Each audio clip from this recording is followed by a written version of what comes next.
You have been watching your yard all day.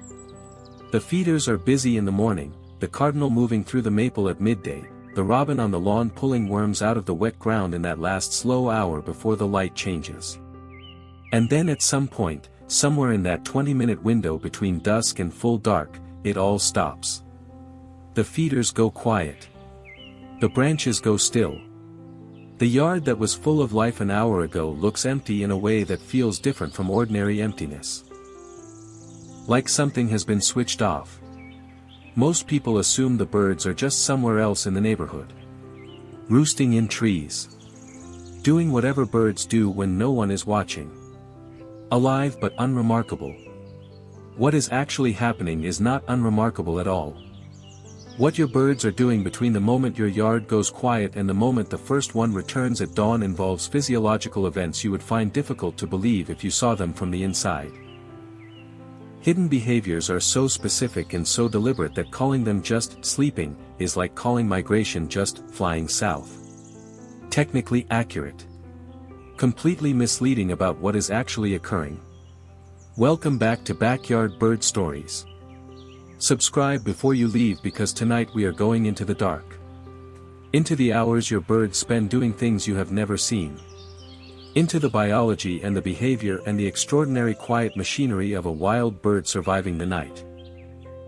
Stay until the end because the final section covers something that is happening directly above your house on certain nights this spring, and when you understand the scale of it, it will change the way you look at the dark sky over your own neighborhood forever. Number 1, where your birds actually go when the light leaves. Not where you imagine. And not the same place for every bird. The northern cardinal gives you one of the clearest answers because cardinals are faithful to their roost in a way that, once you know it, makes you wonder how many times you have walked past a cardinal sleeping in your own yard without knowing it.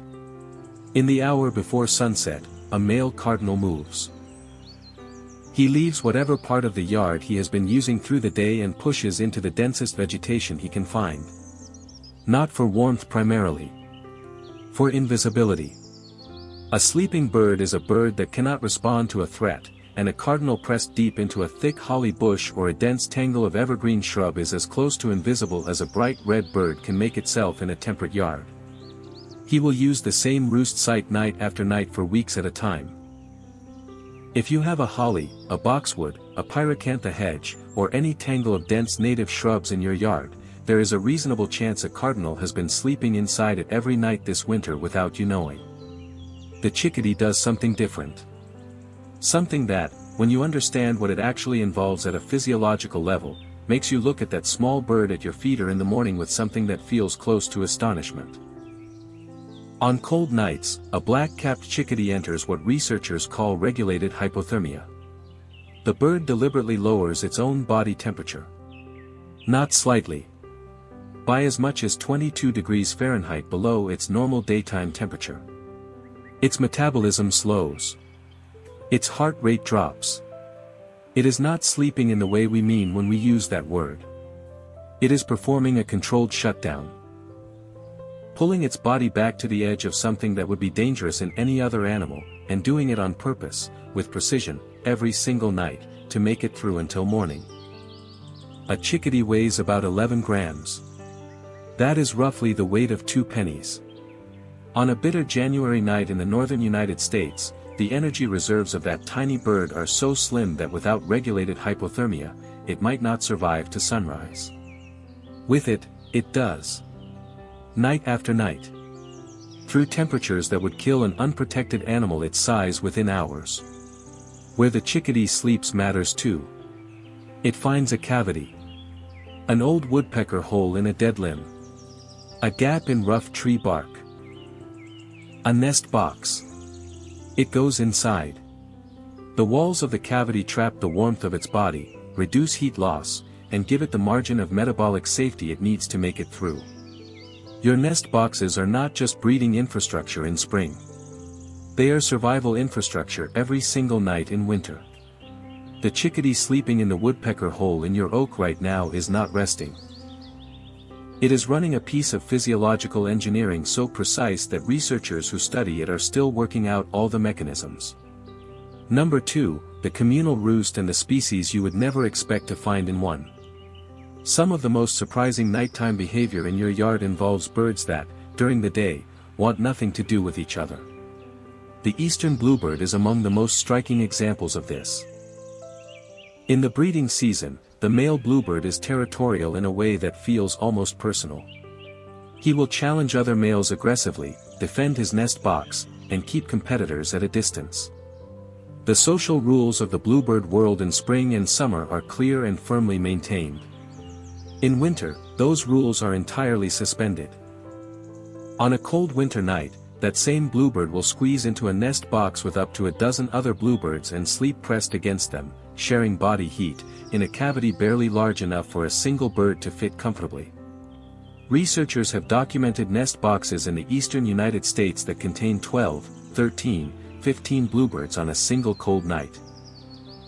Birds that during the day would not willingly perch within 30 feet of each other, sharing 4 inches of space in the dark without apparent conflict. The calculation they have made is simple and absolute. Shared body heat means survival. The social boundaries of the breeding season exist to protect a nesting resource. There is no nesting resource in January. It is only cold. And against cold, pressed together in the dark, they survive it. The Carolina wren does something similar, though with less dramatic numbers. Wrens are intensely territorial birds. Their song in spring is a declaration of ownership that is hard to mistake for anything else. And yet on the coldest nights of winter, Carolina wrens in the northern parts of their range will sometimes share roost cavities, suspending the ordinary rules of their social world in the face of the one rule that supersedes all others. What this tells you about the physical structures in your yard is this. Every nest box you have mounted and maintained, every thick native shrub you have let grow dense, every evergreen you have not trimmed back in autumn, these are not decorative. On the worst nights of winter, they are the structures that determine which birds are in your yard when the light comes back in the morning and which are not. Number 3, how a bird sleeps without fully sleeping. The concept of being fully asleep, the way a human is unconscious through the night, does not apply to a wild bird the way you might imagine. Many birds sleep through a mechanism researchers call unihemispheric slow-wave sleep. One hemisphere of the brain enters a sleep state. The other remains active. Alert.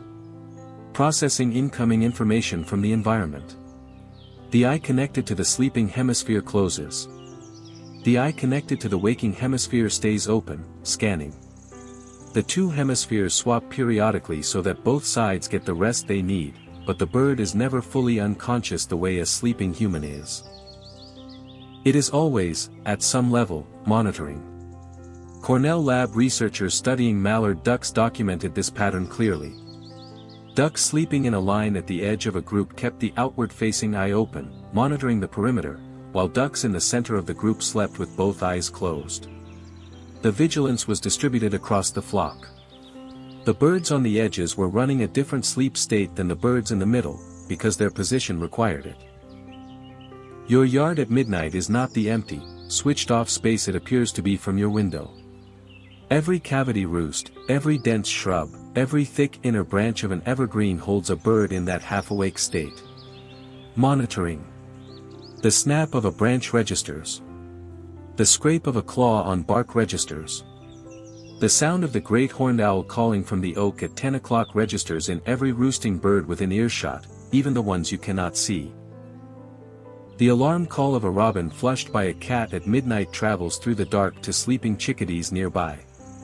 There is a sensory network running through your yard all night long, operating through animals you cannot see, in a state of awareness you would find difficult to fully imagine. The yard is not empty. It is full and quiet and paying close attention to every sound you make when you step outside after dark. Number 4, the birds in your yard who are not in your yard tonight. Not every species that uses your yard through the year is there at night. Some of them are somewhere else entirely. Somewhere that would take your breath away if you could see it. Twice a year, the night sky above your house fills with birds. On peak migration nights in late April and early May, and again in September and October, the number of individual birds crossing over a single point in the eastern United States in a single night can reach into the millions. These are not exotic species from distant countries. These are your birds. The wood thrush that nested in your yard last summer, the one whose evening song you heard from your porch, left in October and has been in Central America since. Right now, tonight, it is flying north in the dark above your house.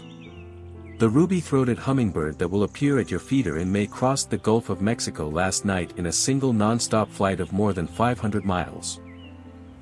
It navigated by stars and by magnetic field, burning fat reserves at a rate equivalent, proportionally, to a person running back-to-back marathons without stopping.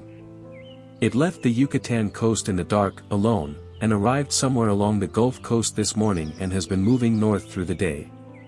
Tonight it will fly again. Birdcast, the Cornell Lab's free real-time migration monitoring system, tracks this movement using National Weather Service radar. On a peak migration night, the radar image of the eastern United States shows what looks like an enormous weather system building and moving north across the entire continent. Not rain. Not clouds. Birds. The biological mass of a migration event is large enough to return radar signals that meteorologists have had to learn to identify and filter out. Your neighborhood sits under this movement and you cannot see it without tools because it happens above the altitude where you can distinguish individual animals in the dark. This is happening above your house tonight and on many nights this spring. It has been happening above your house every spring and fall of your life. You have been sleeping beneath it without knowing what it was. Number 5, what this changes about the ordinary morning. Take a moment with this. Not as a fact to log and move on from. As something to actually sit with. Tomorrow morning, your yard will come back to life the way it always does. The cardinal will be at the feeder by first light.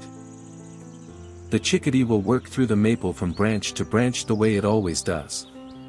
The robin will be on the lawn before you have finished your first cup of coffee. What you are watching when that happens is not ordinary. What came before it is not ordinary. The cardinal spent the night in the holly bush or the dense shrub at the back of the yard, invisible, his bright red coloring absorbed into the dark, his body a few degrees warmer than the air around him because he found the right cover and used it. The chickadee spent the night with its temperature dropped almost to the physiological edge, its heart rate reduced, its metabolism pulled back to the bare minimum, in the woodpecker hole in the oak, the walls of the cavity holding enough warmth to keep it alive until this morning. Above your house last night, birds were moving. Thousands of them on an ordinary night. Millions on a peak migration night.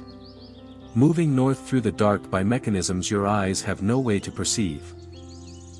And all of it, every bit of this that happened in the dark while you were asleep, happened partly because of what you built in the light. The feeders that gave a migrant thrush enough fuel to keep moving.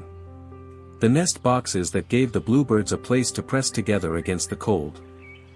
You built something in a world that continues operating through the hours you cannot see. The birds have been living in those hours fully. Every morning when they come back to your yard, they are returning from something. From a night that involved more precision and more peril and more quiet biological ingenuity than most people ever learned to imagine. Now you know what they are returning from. The next time your yard goes quiet at dusk. The next time the feeders go empty and the branches go still and the light drops below the horizon and the yard feels like it has been abandoned. It has not been abandoned. The birds have moved into the part of their lives that has always been there, that has always been happening. That just happens in the dark. Tell me in the comments. Has anything ever surprised you about your yard after dark? A sound you couldn't place. Something moving through the yard later than you expected. A bird singing in the middle of the night.